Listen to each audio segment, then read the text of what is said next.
À Gaza, l'armée israélienne intensifie ses bombardements sur l'enclave en prévision d'une opération terrestre qui semble se profiler. L'une des deux otages libérés lundi par le Hamas est apparue devant la presse. Elle affirme avoir été battue lors de son kidnapping, mais précise en revanche que sa détention s'est bien déroulée. Pour lutter contre la pénurie de médicaments, la Commission européenne propose dans l'immédiat un mécanisme de solidarité et une liste de molécules critiques. Pour Viktor Orban, l'Union européenne est une mauvaise parodie de l'Union soviétique. Le Premier ministre hongrois a vivement critiqué l'Europe des 27. Israël a intensifié ses bombardements sur Gaza alors que les préparatifs s'accélèrent en vue du lancement d'une potentielle offensive terrestre. Tel Aviv affirme avoir frappé un certain nombre de cibles du Hamas, notamment des postes d'observation et des positions de tir anti-chars. Au moins 140 personnes, dont de nombreux civils, ont trouvé la mort dans les dernières frappes de la nuit, selon des responsables du Hamas. Cette personne aurait ainsi été tuée lors de l'explosion de bâtiments résidentiels situés à proximité d'un hôpital. Ce mardi matin, des avions israéliens ont largué des tracts au-dessus de Gaza, demandant aux Palestiniens des informations sur les otages en échange d'une récompense et de la protection de la maison de l'informateur. Le Hamas a répondu aux frappes israéliennes par des tirs de roquettes sur le sud d'Israël. Plus de 1400 personnes ont été tuées dans les attentats perpétrés dans la région le 7 octobre, selon les services de secours israéliens. Côté palestinien, on estime à plus de 5700 le nombre de morts à Gaza dans les représailles israéliennes, d'après le Hamas. Alors que l'on craint une aggravation du conflit, le Premier ministre libanais a discuté de la situation le long de la frontière avec Israël, avec le commandant des forces de l'ONU sur place. Une discussion qui fait suite à plusieurs jours d'échanges de tirs entre les troupes israéliennes et les militants du Hezbollah.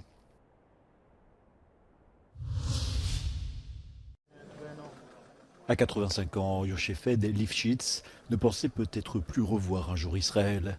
L'octogénaire enlevé le 7 octobre dernier par le Hamas a été libéré hier par le mouvement islamiste après un peu moins de 3 semaines de détention à Gaza. Elle est apparue fatiguée devant une nuée de journalistes internationaux à l'hôpital de Tel Aviv. Je traversais l'enfer, je ne pensais pas que je me retrouverais dans cette situation, a expliqué celle qui vivait dans un kibboutz situé près de la bande de Gaza. Elle ajoute néanmoins avoir été bien traitée lors de sa détention et précise qu'un médecin venait tous les 2 ou 3 jours. Son mari, également otage, est toujours aux mains du Hamas. En tout, quelques 220 Israéliens étrangers ou binationaux ont été enlevés le 7 octobre dernier.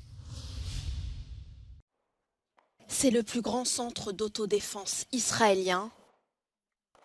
6 jours par semaine, des civils des colonies juives de Cisjordanie viennent s'entraîner dans ce champ de tir. Une fréquentation qui a explosé depuis les attaques du Hamas du 7 octobre. La plupart des stagiaires n'avaient jamais touché une arme à feu. It's the first time I'm here. I actually wanted to come for a while because we live out in the woods and we're surrounded with Arab villages. My husband was grafted to the army and I'm alone at home with the kids. And it's the least of the safety that we could feel, is that at least we could could be armed and feel like if anything happens, we'll be able to help watch ourselves and our kids. La demande est forte du côté des cours de prise en main, mais également d'achat d'armes à feu. Le magasin du centre ne désemplit pas, à tel point que les stocks sont épuisés. La raison, les plus de 10 000 nouvelles demandes de port d'armes enregistrées depuis le 7 octobre. À Beitar Illit, ils sont 70 000 habitants à s'être installés et c'est la première colonie à s'être armée massivement depuis les attaques.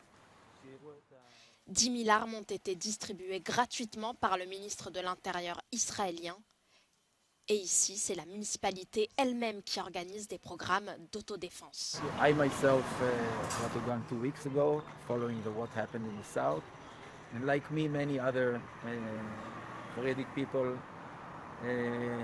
understood that maybe there will come a time when there will be nobody there to help them, no police and no army. People starting to understand that they will have to stand for themselves. I'm standing in front of a Palestinian refugee camp in occupied territory right next to a cluster of Israeli Jewish settlements. Now, things seem very quiet at the moment, but people here, whether Israeli or Palestinian, tell us they fear that the situation could well get out of hand very quickly. I'm Valerie Goria in the West Bank for Euronews.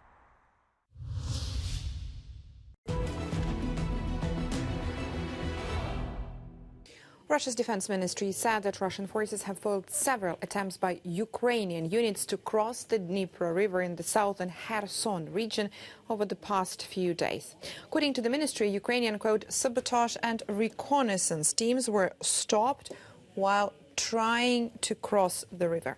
The Institute for the Study of War notes that Ukrainian forces still maintain their presence on the east bank. Geolocated footage confirms that Ukrainian forces have advanced to positions north of Pitstepne here in this area, about 20 kilometers east of Kherson city.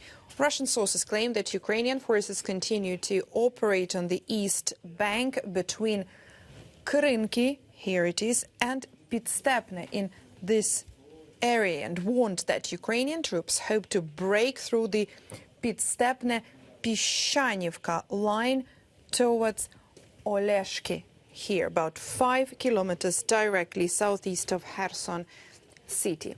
Ukraine recaptured parts of the Kherson region late last year after months of Russian occupation. But Russian forces who left Kherson, the region's biggest city, retreated only as far as the other side of the Dnieper and have continued to shell the city from there.